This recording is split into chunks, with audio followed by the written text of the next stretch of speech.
আসসালামু আলাইকুম। কেমন আছেন সবাই? আশা করি সবাই খুব ভালো আছেন। আলহামদুলিল্লাহ আমরাও ভীষণ ভালো আছি। তো দেখতে দেখতে কিন্তু ঈদ শেষ হয়ে গেছে, আর ঈদের আনন্দটাও কিন্তু আস্তে আস্তে ম্লান হয়ে গেছে। কিন্তু যেহেতু এটা কোরবানির ঈদ ছিল, তাই কোরবানির গরুর মাংস কিন্তু এখনও শেষ হয়নি। তো আমি আজকে কোরবানির গরুর মাংস দিয়ে বিরিয়ানি রান্না করব। তো তার জন্য আমি করাচি বিফ বিরিয়ানির একটা রেডিমেড মশলা নিয়ে নিয়েছি। আর আমি কিভাবে এটা করব, তো আমি পুরো প্রসেসটাই আপনাদের সাথে শেয়ার করব। তো এই তো আমি শাহি জিরা গুঁড়া পাউডার নিয়েছি, আর নিয়েছি সাদা গোলমরিচ গুঁড়া পাউডার, আর নিয়েছি জিরার গুঁড়া, আর এখানে আমি কিছু গরম মশলা নিয়ে নিয়েছি, আর সেই সাথে আমি 2 টুকরো জত্রি নিয়ে নিয়েছি। আমি প্রথমে মাংসগুলোকে ম্যারিনেট করে নেব। তো মাংসগুলোকে ম্যারিনেট করার আগে আমি ফার্স্টেই দিয়ে দিতেছি গরম মশলা। তো আমি গরম মশলাগুলো দিয়ে দিয়েছি, আর আমি কয়েকটা তেজপাতা নিয়েছি, তো সেটা দিয়ে দিয়েছি, আর 2 টুকরা হচ্ছে জত্রি নিয়েছি। তো জত্রির টুকরা দুই টুকরা আমি মাংসের মধ্যে দিয়ে দিয়েছি। আর এখানে হচ্ছে আমি দিলাম 2 চা চামচ আদা বাটা, আর 1 চা চামচ জিরা গুঁড়া, আর হচ্ছে আমি এখানে দিয়েছি 1/2 চা চামচ সাদা গোলমরিচ গুঁড়া। আর এখন আমি 3 চা চামচ রেডিমেড বিরিয়ানি মশলা দিয়ে দিতেছি।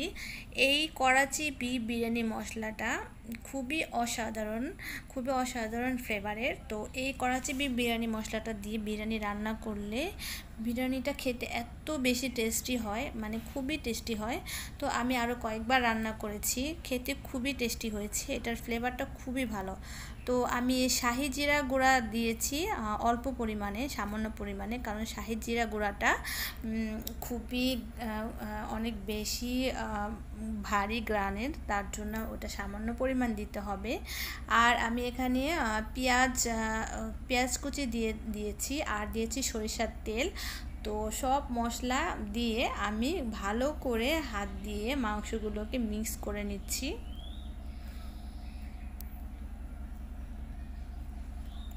তো এভাবে মাংসগুলোকে ভালো করে ম্যারিনেট করে আপনাদের হাতে যদি সময় থাকে তাহলে আপনারা 1-1.5 ঘন্টা রেখে দিতে পারেন।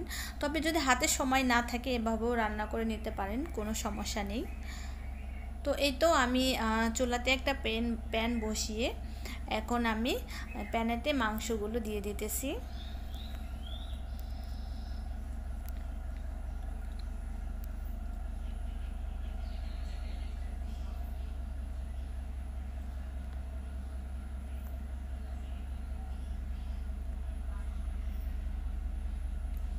তো মাংসগুলোকে একটু ঢেকে দিয়েছিলাম। তো এই তো মাংসতে পানি উঠে গেছে। তো এখন একটু নেড়ে চেড়ে দিতে হবে। তো আজকে আমার যারা নতুন বন্ধু আছেন, মানে আমার চ্যানেলে আজকে যারা নতুন ভিডিও দেখতেছেন তারা আমার নতুন বন্ধু, তো তারা অবশ্যই আমার চ্যানেলটি আজকে সাবস্ক্রাইব করে দিবেন, আর পাশে থাকা বেল আইকনটি ক্লিক করে দিবেন। এতে করে আপনারা সব সময় আমার ভিডিও দেখতে পারবেন, সব সময় আপনারা আমার চ্যানেলের সাথে থাকতে পারবেন। তো যাই হোক, এখন আমি ঢেকে দিচ্ছি।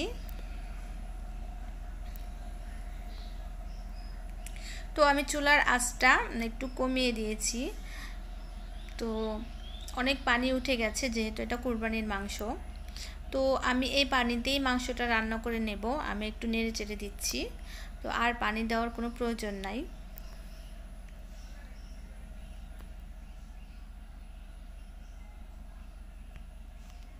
তো এখন আমি কয়েকটা কাঁচামরিচ ফালি দিয়ে দিচ্ছি।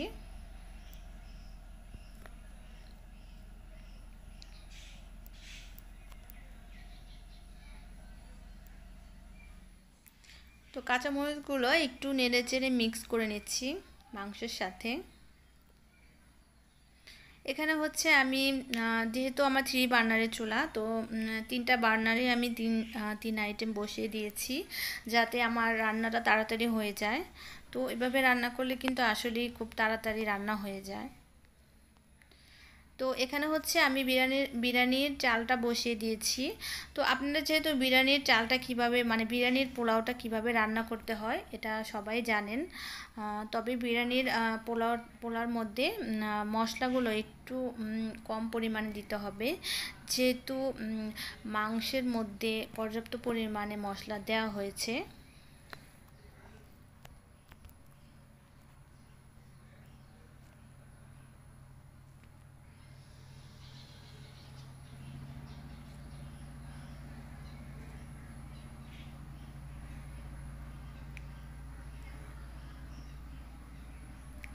তো এখানে হচ্ছে আমার বিরিয়ানির পোলাওটা 90% হয়ে গেছে।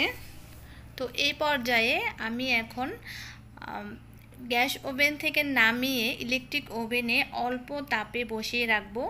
তো তার আগে আমি এটার মধ্যে মাংসটা মিক্স করে নেব।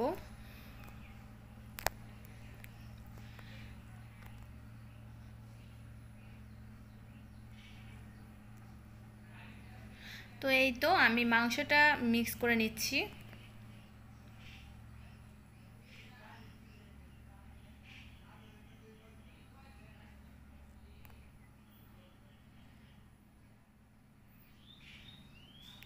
এখন একটু ভালো করে নেড়ে চেড়ে মাংসটা মিশিয়ে নিতে হবে।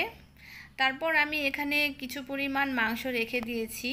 আসলে বিরিয়ানির সাথে যদি একটু মাংস এভাবে রেখে দেওয়া হয়, তো বিরিয়ানির সাথে যদি এই মাংসটা খাওয়া হয়, তো তাহলে কিন্তু বিরিয়ানিটা আরও বেশি ভালো লাগে খেতে। তো তার জন্যই আমি রান্না করার সময় একটু বেশি করে মাংস রান্না করি এবং অল্প মাংস আমি রেখে দিই পরিমাণ মতো মিক্স করে, আর বাকিটা আর কি রেখে দেওয়া হয়। তারপর বিরিয়ানির সাথে এভাবে খেলে খুবই ভালো লাগে। তো যাই হোক, আমার বিরিয়ানিটা হয়ে গেছে। 15 মিনিট পর আমি নেড়ে উল্টে পাল্টে দিয়েছি। তো সবাই ভালো থাকবেন, সুস্থ থাকবেন। আল্লাহ হাফেজ।